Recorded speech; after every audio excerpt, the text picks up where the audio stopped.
ಆ ಜೈಲಿಗೆ ಹೋಗಿ ಬಂದೇ ಈ ರಾಜ್ಯದ ಮುಖ್ಯಮಂತ್ರಿ ಆಗಿ ನಾ ಇಲ್ಲಿ ಕೂತಿದ್ದೀನಿ. ಜೈಲಲ್ಲಿದ್ದಾಗ ಜನ ಯಾವ ರೀತಿ ಈಚೆ ಬಂದ್ರು, ಯಾವ ರೀತಿ ನನ್ನ ಪರವಾಗಿ ನಿಂತ್ಕೊಂಡ್ರು, ಏನೇನಾಯ್ತು ಅಂತ ಕೂಡ ನಾನು ಕಣ್ಣಲ್ಲಿ ಆ ದೃಶ್ಯಗಳನ್ನು ನಾನು ನೋಡಿದ್ದೇನೆ.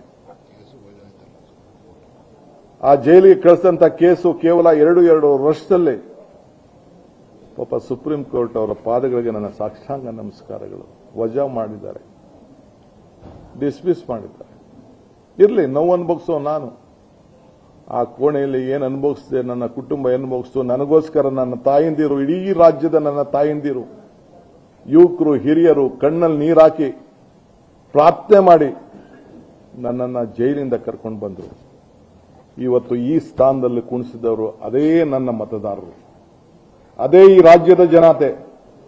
ಚುನಾವಣೆ ಮುಂಚಿತವಾಗಿ 136 ಸೀಟ್ ಅಂತ ಹೇಳಿ ನಾನು ನನ್ನ ಆತ್ಮವಿಶ್ವಾಸದಿಂದ, ನನ್ನ ಇಂದಿನ ಶಕ್ತಿ ಹಿಂದೆ ಕೊಟ್ಟಂತ ಪ್ರೇರಣೆಯಿಂದ ಇವತ್ತು ಜನರಿಗೆ ನಾನು ಕೇಳ್ಕೊಂಡೆ. ನಿಜ, ರಾಮನಗರಕ್ಕೆ ಹೋದೆ, ಬಿಡದಿಗೆ ಹೋದೆ, ಚನ್ನಪಟ್ಟಣಕ್ಕೆ ಹೋದೆ, ಕನಕಪುರಕ್ಕೆ ಹೋದೆ, ಎಲ್ಲ ಕಡೆ ಹೋದೆ. ನನಗೆ ಪೆನ್ನು ಪೇಪರ್ ಕೊಡಿ ಅಂತ ಹೇಳಿದೆ.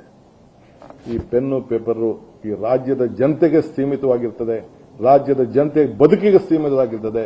ಯಾರಿಗೂ ಕೂಡ ತೊಂದರೆ ಕೊಡುವಂತ ಪ್ರಶ್ನೆ ಈ ಪೆನ್ನು ಪೇಪರಿಂದ ಬರುವುದಿಲ್ಲ. ನನ್ನ ಜೀವ ಇರೋವರೆಗೂ ಕೂಡ ದೇವರು ನನಗೇನು ಕೊಟ್ಟಿದ್ದಾನೋ ನನಗೆ ಸಾಕು.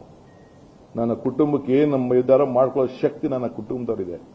ಈ ದೇಹ ಈ ರಾಜ್ಯದ ಜನತೆಗಾಗಿ ಮುಡುಪಾಗಿಡ್ತೇನೆ. ಒಂದು ಉತ್ತಮವಾದಂಥ ಆಡಳಿತವನ್ನು ಕೊಡಬೇಕು. ಈ ರಾಜ್ಯದಲ್ಲಿ ಒಂದು ಸಾಕ್ಷಿಗುಡ್ಡೆಯನ್ನು ಬಿಡಬೇಕು. ಪ್ರತಿ ಹಂತದಲ್ಲಿ ಪ್ರತಿ ದಿನ ಕೂಡ ನನ್ನ ಆಡಳಿತದಲ್ಲಿ ರಾಜ್ಯದಲ್ಲಿ ಸುಭಿಕ್ಷವಾಗಿರಬೇಕು ಅನ್ನೋದು ನನ್ನ ಕರ್ತವ್ಯ ಮತ್ತು ನನ್ನ ಧರ್ಮ. ಆದ್ರಿಂದ ನಿಮ್ಮ ಆಲೋಚನೆ ನನ್ನ ಜೈಲು ಕಳಿಸಬೇಕು ಅಂತ ಎಲ್ಲ ನನ್ನ ತಾಯಂದಿರಿಗೆ ಹೇಳ್ತಾ ಇದ್ದೀನಿ. ಬಿಡದಿ ಇರ್ಬೋದು, ರಾಮನಗರ ಇರ್ಬೋದು, ಬೆಂಗಳೂರು ದಕ್ಷಿಣ ಜಿಲ್ಲೆ, ಆ ಜಿಲ್ಲೆ ಬೆಂಗಳೂರು ಜಿಲ್ಲೆ, ಅದು ಬೆಂಗಳೂರು ಜಿಲ್ಲೆ, ಆ ಹೆಸರು ಇವತ್ತು ಟೌನ್ಶಿಪ್, ನಾಳೆ ಏರ್ಪೋರ್ಟ್ ಇರ್ಬೋದು. ಈಗ ಬಿಡದಿ ಯಾಕೆ ಮಾಡಿದ್ರಿ? ಬಿಡದಿ ಟೌನ್ಶಿಪ್ ಏನಕ್ಕೆ ಅವಶ್ಯ ಇತ್ತು ನಿಮಗೆ? ರೈತರ ಬಗ್ಗೆ ಇಷ್ಟು ಪಾಪ ಮಾತಾಡ್ತಾ ಇರೋರು, ಪಾಪ ಅವರೆಲ್ಲ ರೈತರಲ್ವೇ ಅವರು? ಈಗ ಇಂಡಸ್ಟ್ರಿಯಲ್ ಟೌನು ಏನು ಈಗಲ್ ಟೌನ್ ಸುತ್ತಮುತ್ತಲ ಏನು ಬಿಡದಿ ಟೊಯೋಟಾ ಫ್ಯಾಕ್ಟರಿ ಇವೆಲ್ಲ ಸುತ್ತಮುತ್ತಲು ಬಂದಿದೆಯಲ್ಲ, ಆ ಕೇತ್ಕಾನಹಳ್ಳಿ ನಾವು ಸೇರ್ಸ್ಕೋಬೋದಾಯ್ತಲ್ಲ ಇಂಡಸ್ಟ್ರಿಯಲ್ ಟೌನ್ಶಿಪ್ಗೆ. ದೇವಗಿರಿಗೂ ಸೇರ್ಸ್ಕೋಬೋದಾಯ್ತಲ್ಲ, ಎಲ್ಲ ಕಡೆ ಸೇರ್ಸ್ಕೋಬೋದಾಯ್ತಲ್ಲ, ಯಾಕೆ ಸೇರಿಸಲಿಲ್ಲ? ಎಲ್ಲೆಲ್ಲಿ ಏನೇನು ನಡೆದಿದೆ ಅಂತ ನಾನು ಇನ್ನೊಂದು ದಿನ ಬೇರೆ ದಿನ ನಾನು ಮಾತಾಡ್ತೇನೆ. ನನ್ನ ಕೆಣಕಕ್ಕೆ ದಯವಿಟ್ಟು ತಾವು ಹೋಗಬೇಡಿ. ನಿಮ್ಮ ಬದುಕು ನೀವು ಕಟ್ಕೊಳ್ಳಿ, ಒಳ್ಳೇದಾಗ್ಲಿ ನಿಮಗೆ. I wish you all the best.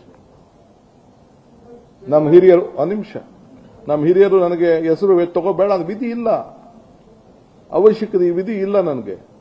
ಇದು ನನ್ನ ಕನಸಿನ ಯೋಜನೆ ಅಲ್ಲ, ನಿಮ್ಮ ಯೋಜನೆ. ನಿಮ್ಮ ಯೋಜನೆಗೆ ಮುನ್ನುಡಿ ನೀವು ಬರೆದಿದ್ದೀರಿ, ಹೆಜ್ಜೆ ಹಾಕಿದ್ದೀರಿ. ಯಾರಿಗೂ ಬಲವಂತ ಮಾಡುವಂತ ಪ್ರಶ್ನೆ ಇಲ್ಲಿ ಬರುವುದಿಲ್ಲ. ಯಾರು ಬೇಕಾದ್ರೆ ಸರ್ಕಾರಕ್ಕೆ ಭೂಮಿ ಕೊಡಬಹುದು. ಇದು ಯಾವ ಕಾರಣಕ್ಕೂ ಪ್ರೈವೇಟ್ ಇನ್ವೆಸ್ಟ್ಮೆಂಟ್, ಪ್ರೈವೇಟ್ ಅವರ ಹತ್ರ ನಾವು ದಂಧೆ ಮಾಡುವಂತ ವಿಷಯ ಇಲ್ಲ. ಇದು ಸರ್ಕಾರದ ಯೋಜನೆ ನಡೀತದೆ. ಸರ್ಕಾರ ಯಾವ ರೂಪಕ್ಕೆ ಆಗಬೇಕು ಆಗ್ತದೆ. ಯಾರು ಕೊಡ್ತಾರೆ ಅವ್ರು ತಗೊಳ್ತೀವಿ. ಬೇರೆಯವರು ನೀವು ನಿಮ್ಮ ಗೌರವದಿಂದ ನಿಮ್ಮ ಆಸ್ತಿ ಪಾಸ್ತಿಯನ್ನ ಮಾಡ್ಕೊಳ್ಳಿ.